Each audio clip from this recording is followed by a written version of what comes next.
চলুন আজ আমরা ডুব দেই ফিওদর দোস্তোয়েভস্কির সেই বিখ্যাত উপন্যাস ক্রাইম অ্যান্ড পানিশমেন্টের মনস্তাত্ত্বিক জগতে।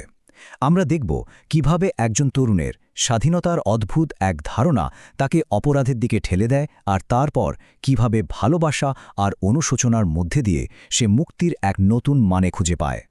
তো এই উপন্যাসের একেবারে কেন্দ্রে রয়েছে কিন্তু এই প্রশ্নটা, আসলেই কি এমন কোনো বিশেষ মানুষ থাকতে পারে যার অধিকার আছে সমাজের সব নিয়মকানুন ভেঙে ফেলার?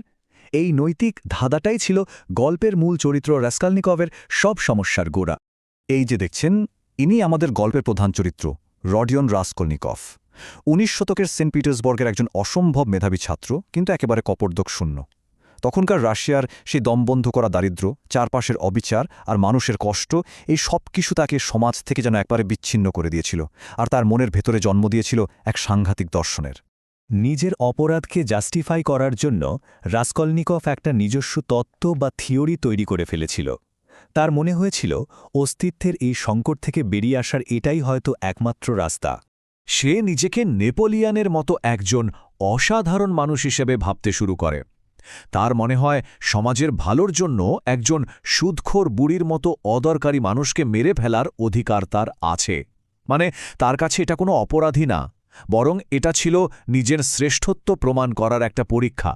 তার এই থিওরির পেছনে আসলে কাজ করছিল তীব্র একটা অহংকার আর নিজেকে প্রমাণ করার একটা আকাঙ্ক্ষা। সে চেয়েছিল সমাজের সব নিয়মকানুন ভেঙে প্রমাণ করতে যে সে আর 10টা সাধারণ মানুষের মতো নয়, সে তাদের ঊর্ধ্বে।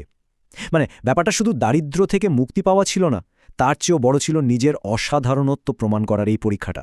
কিন্তু তত্ত্ব আর বাস্তবের মধ্যে যে আকাশ পাতাল তফাত, রাসকলনিকভ সেটা টের পেল একেবারে হাড়ে হাড়ে, অপরাধটা করার ঠিক পরের মুহূর্তেই।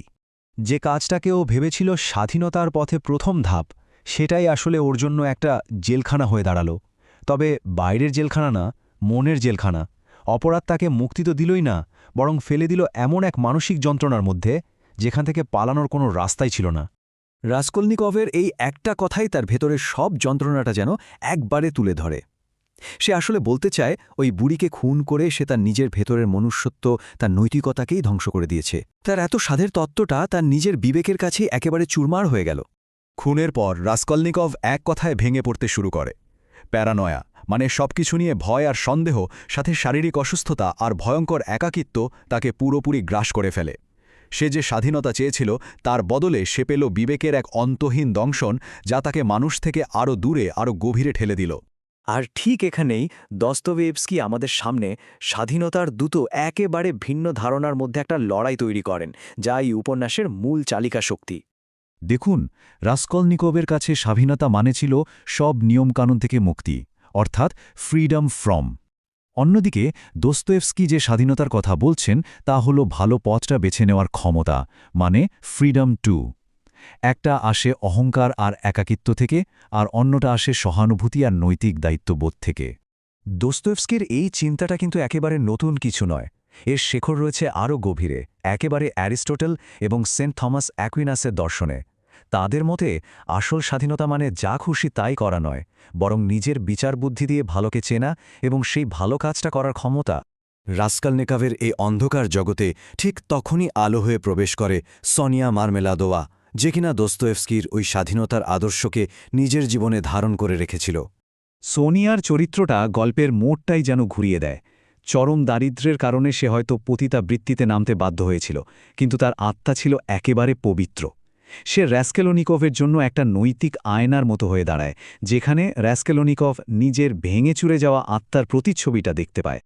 অ্যারিস্টটলের দর্শন দিয়ে যদি বলি, সোনিয়া হলো একজন ভার্চুয়াস পার্সন, মানে এমন একজন ভালো মানুষ যে কোনো রকম মানসিক দ্বন্দ্ব ছাড়াই ভেতর থেকে ভালো কাজটা করে যায়, কারণ তার বিশ্বাস আর নৈতিকতা তার সত্তার সাথে মিশে গেছে।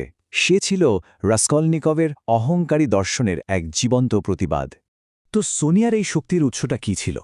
ছিল তার গভীর ধর্মীয় বিশ্বাস, মানুষের জন্য নিঃস্বার্থ মায়া আর আত্মত্যাগ। সেই রাসকলনিকভকে দেখায় যে মুক্তির নিয়ম ভেঙে আসে না, বরং নিজের অপরাধ স্বীকার করে, কষ্ট সহ্য করে প্রায়শ্চিত্ত করার পথেই আসল মুক্তিটা লুকিয়ে আছে। আর সোনিয়ার দেখানো এই পথ ধরেই রাসকলনিকভের ভেতরের বদলটা শুরু হয়। যদিও এই জার্নিটা মোটেও কোনো সহজ যাত্রা ছিল না, বরং ছিল এক লম্বা আর খুব কষ্টকর মানসিক লড়াই। এটাই উপন্যাসের সবচেয়ে বড় শিক্ষা, তাই না?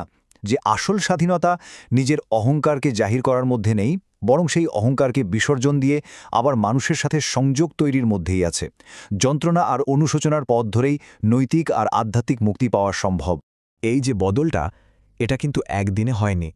প্রথমে সে সোনিয়ার ভালোবাসার কাছে হেরে গিয়ে তার অপরাধের কথা স্বীকার করে, তারপর পুলিশের কাছে আত্মসমর্পণ করে এবং সাইবেরিয়ায় নির্বাসনের শাস্তিটাও মেনে নেয়।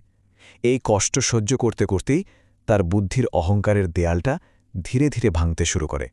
এমনকি জেলে যাওয়ার পরেও তার অহংকারী মনটা কিন্তু পুরোপুরি বদলায়নি। অন্য কয়েদিরা তাকে একদমই পছন্দ করত না, তার নাস্তিকতা আর নিজেকে বড় ভাবার জন্য। এটা প্রমাণ করে আইনি শাস্তির চেয়েও বড় ছিল তার ভেতরের সংগ্রামটা। শেষ পর্যন্ত সোনিয়ার নিঃশর্ত ভালোবাসা আর নিজের গভীর অনুশোচনায় তাকে সত্যিকারের মুক্তি এনে দেয়। তো সবশেষে দোস্তোয়েভস্কি আমাদের সবার জন্য একটা গভীর প্রশ্ন রেখে যান। রাসকলিনিকোভের এই পুরো জার্নিটা আমাদের ভাবতে বাধ্য করে, প্রকৃত মুক্তি কি সব নিয়ম ভাঙার অহংকারী স্বাধীনতায় পাওয়া যায়, নাকি নিজের ভুলের জন্য অনুশোচনা করে প্রায়শ্চিত্ত করার মধ্যে? দোস্তোয়েভস্কি দেখিয়েছেন উত্তরটা হয়তো নিজেকে ছাড়িয়ে গিয়ে অন্যকে ভালোবাসার মধ্যেই লুকিয়ে থাকে।